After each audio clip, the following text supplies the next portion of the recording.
lost Cam Calhoun to the transfer portal, and Smith's really stepping up as a leader, as it seems. What is your impression of that room heading into spring camp?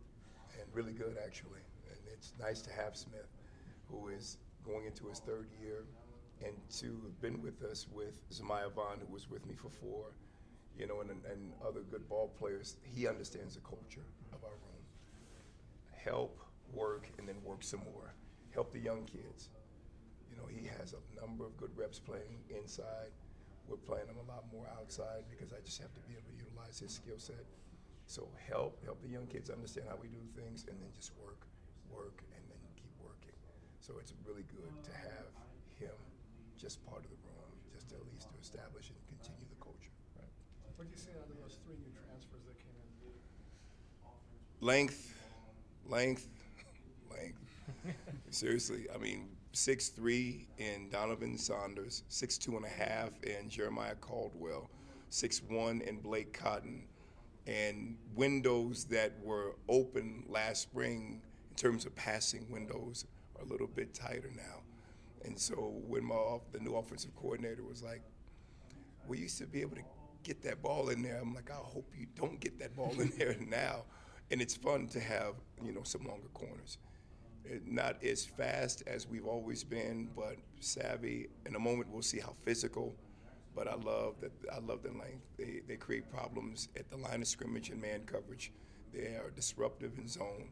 They're dropping in the correct areas, and it's just like playing basketball when you have a lot of long folks on the court. It's hard to pass the ball, take certain angles on layup to the board. Same with respect to when you have a valuable asset is having long corners. So that's good. And they're picking up the schemes quickly.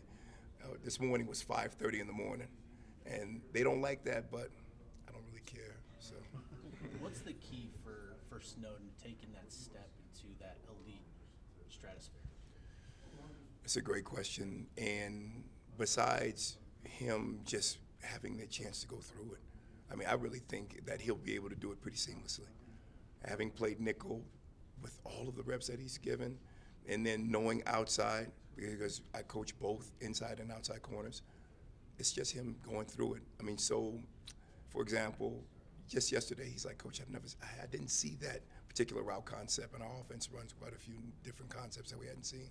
He's like, I've never seen that from an outside perspective. Well, most of the kids who play outside was like, that's just this and that. They call out something very common, but for the kid who spends most of his life having routes coming from, side to side, it's different when it's right at you and then coming from one side. Whether it's an outside position and then coming from the inside, it triggers kind of a different muscle memory. So when you have somebody specialize in a position as nickel, you love that, because they see things that outside corners don't, given the world that you're in. So I think the next big step for Smith in order to really become the guy that he wants to is just reps. Reps. With Smith possibly moving to the outside, who is making a run for that nickel position on the inside? Good question. You have, and the blessing is Smith will have to continue to do both. So it's really who's going to show up more outside. But to answer your question, you're looking at folks like a Sammy Hunter, Kamari Shimwell, who's probably poised to be just that guy for us.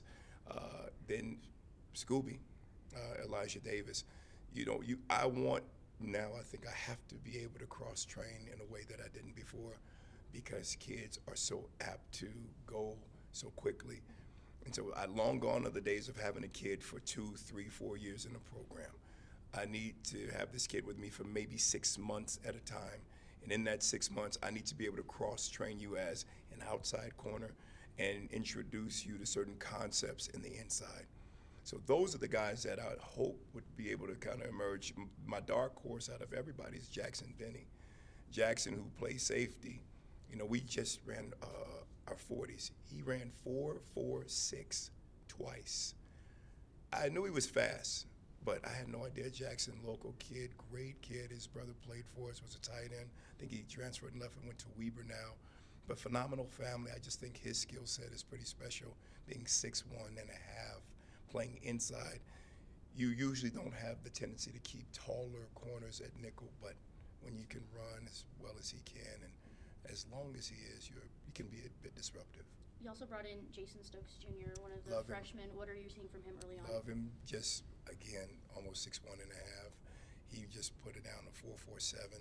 He gained 21 pounds in 7.5 weeks. Damn. Right? That's what I say every time. I couldn't believe it. I'm like, are you just eating pizza and smashing protein shakes?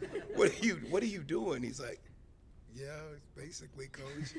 Every time I see him, he's in my meeting looking at me. I'm like, oh, he's drinking something. I'm like, usually I don't like people eating or drinking in my meetings, but he's the exception. I was like, they're like, well, coach, we're all kind of thin. The corners are like, can we all eat a little bit? So you deal with it. But this kid is awesome. He's so much fun. He just works and works and works. And he's the kind of kid that what no one knows is how aggressive he is. Incredibly good tackler. You know, at his high school in Austin, he played corner as well as safety, and his skill set is so fun. Yeah, I see a lot of good things from him, and it's kind of coming at him really fast, but it's just kind of par for the course. But I think he'll be fine. How valuable was last year for Elijah, and what kind of steps do you need to see from him this season? Scooby? Incredibly valuable. Scooby's the kind of kid that has to have confidence in himself. And when you didn't play corner out of high school, and I knew that going to Florida to get him, you always wondered, I'm not built to be playing backwards. And every receiver says the exact same thing.